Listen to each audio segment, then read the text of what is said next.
So finale preparations అయితే మామూలుగా అయితే లేవు. మన కంటెస్టెంట్స్ కూడా ఆల్రెడీ రెడీ అయిపోతున్నారు. స్కంద అండ్ కీర్తన గారు, వారితో మాట్లాడదాం. హాయ్ నర్వస్, ఎట్లున్నారు? Hello all good. I mean nervousness ఉంటుంది ప్రతి రౌండ్, ఎవ్రీ వీక్ ఉంటుంది, ఎందుకంటే ఎలిమినేషన్ ఉంటుంది and all. But grand finale కాబట్టి వీఆర్ వెరీ ఎక్సైటెడ్. సో మీకు అంటే throughout the journey lot of అంటే challenges, ups and downs, appreciations చాలా జరుగుతున్నాయి కదా. How was the experience?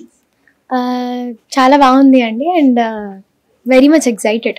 And so మీకు అంటే మోస్ట్లీ ఈ ఇండియన్ ఐడల్ సీజన్ 3 నుంచి ఫస్ట్ నుంచి లాస్ట్ రౌండ్ వరకు ప్రతి ఎపిసోడ్ లో ఉన్నారు కాబట్టి what was that one take away point you want to take it from this season? It's just about building more on your strengths. ఎందుకంటే throughout the season మాకు different songs మేము పాడాం. So మా capabilities మాకే ఇంకా ఎక్కువ అర్థమవుతున్నాయి. సో మా genre ఏంటి, what do we have to work on more. And one word లో ఈ ఇండియన్ ఐడల్ సీజన్ మొత్తం చెప్పాలంటే for me it will be learning. Great.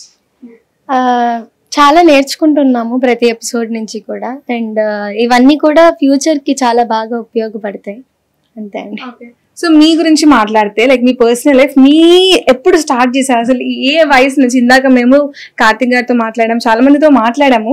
వాళ్ళు మాకు చెప్పింది ఏంటంటే ఇప్పుడున్న కంటెస్టెంట్స్ ఎవరున్నారు రైట్ ఏజ్ లో, రైట్ లెర్నింగ్ స్కిల్ లో, గైడెన్స్ లో ఉన్నారు అని. సో మీరు చెప్పండి, మీకు ఎలా అనిపించింది?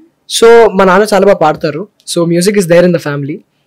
My grandmother is a musician. So అలాగా నన్ను చిన్నప్పటి నుంచి వైలిన్ నాకు స్టార్ట్ చేశారు చిన్నప్పుడే. సో అలా వైలిన్తో స్టార్ట్ చేసి మెల్లిగా మా అమ్మమ్మ ప్రోగ్రామ్స్ అలా చేస్తున్నప్పుడు చిన్న చిన్నగా పాడుతూ అలా మొదలు పెడితే సింగింగ్ కూడా నన్ను ఫార్మల్ ట్రైనింగ్ ఇచ్చి నేను చిన్నప్పుడు అంటే 3-4 years ఉన్నప్పటి నుంచి నార్మల్గా భజన్స్ కానీ డివోషనల్ సాంగ్స్ పాడుతూ ఉన్నాను. దాని తర్వాత 2nd grade నుంచి కర్ణాటిక్ మ్యూజిక్ జర్నీ స్టార్ట్ చేయడం జరిగింది. అలా కంటిన్యూ అవుతుంది. So wonderful. రైట్ ఏజ్ లో, రైట్ గైడెన్స్ లో you're going, and right platform దొరికింది మీకు ఆహా ద్వారా, Telugu Indian Idol season. So ఇప్పుడు అంటే 3 judges ఉన్నారు. సో ఎట్లా అనిపించింది? Who was your most favourite judge me ఇద్దరికి? నేను ఎప్పుడు చెప్తాను, he's my inspiration, Thaman sir. Because I don't want to be only a singer. I also want to be a music composer and a director. And for me, I feel my biggest inspiration is Taman sir. And I would love to be like him. Yeah. Okay, so నాకు ముగ్గురు అంటే చాలా ఇష్టం అండి. And ముగ్గురు ఎవరి దారిలో వాళ్ళు చాలా ఇన్స్పైరింగ్, చాలా నేర్చుకోవచ్చు వాళ్ళ దగ్గర నుంచి. ఒక్కరు అన్నట్టు. సరే మీరు చెప్పండి. So who is most serious, most funny in the sets, లేకపోతే most excited in the sets? ముగ్గురిట్లో ముగ్గురికి ఒక్కొక్క ట్యాగ్ లైన్ ఇవ్వాలనుకుంటున్నాను. జడ్జెస్? ఓకే. సీరియస్ ఎవరు ఉండరు. ఆబ్వియస్లీ కొంచెం షూట్ లో కొంచెం అలా అవుతుంటే అందరూ అవుతారు.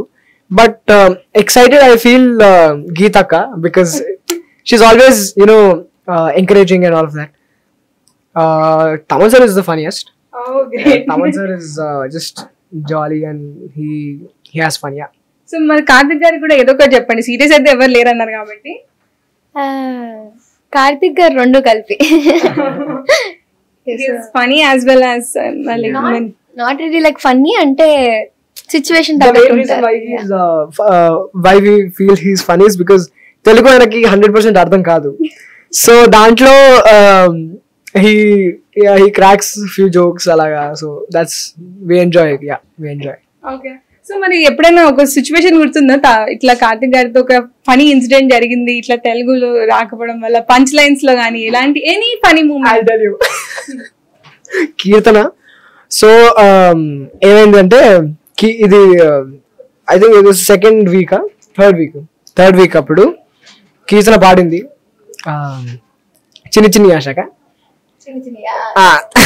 అప్పుడు పాడినప్పుడు సో బేసికలీ ఆర్డర్ ఉంటుంది పేపర్లో జడ్జెస్ దగ్గర. సో ఎవరు ఏం పాడుతున్నారు అదంతా లిస్ట్ ఉంటుంది.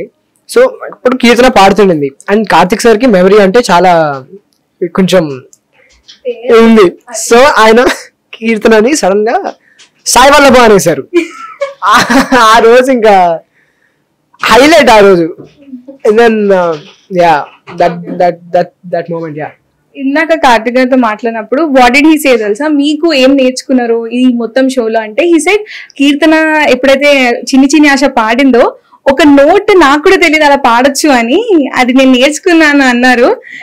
ఇలాంటి కాంప్లిమెంట్స్ వచ్చినప్పుడు హౌ డు యూ ఫీల్? అంటే ఈ ఏజ్ లో యూ డూయింగ్ గ్రేట్ గా. అంటే I'm really feeling very blessed అండి. అండ్ సార్ వాళ్ళ దగ్గర నుంచి అలాంటి కాంప్లిమెంట్స్ రావడం కానీ ఐ ఫీల్ ఇంకా బాధ్యత పెరిగిందేమో, నేను కూడా ఇంకొంచెం చెయ్యాలి ప్రాక్టీస్ ఇంకా అలా అనుకుంటున్నాను. ఓకే, సో మరి అంటే ఇప్పుడు ఎట్లాగో ప్రిపరేషన్స్ ఆల్మోస్ట్ అవుతున్నాయి కాబట్టి లాస్ట్ మీ ఇద్దరు కలిసి ఒక్క సాంగ్ ఏదైనా లైక్ 2 lines ఏదైనా పాడతారా ఎన్టీవీ ఆడియన్స్ కోసం? లలిత ప్రియ గమనం విరిసినది కన్నుల కొలనిది ఉదయ రవి కిరణం వెరిసినది ఊహల జగదిని ఉదయ రవి కిరణం వెరిసినది. So so so lovely. So all the very best మీ ఇద్దరు కూడా. సో ఈ తర్వాత ఇంకేమైనా ప్లాన్స్ ఉన్నాయా ఆఫ్టర్ ఇండియన్ ఐడల్ సీజన్? ఇంకేమైనా చేయాలి? 3 months రెస్ట్ ఉంది first. Going with the flow అండి అంతే. All the very best. Thank you so much.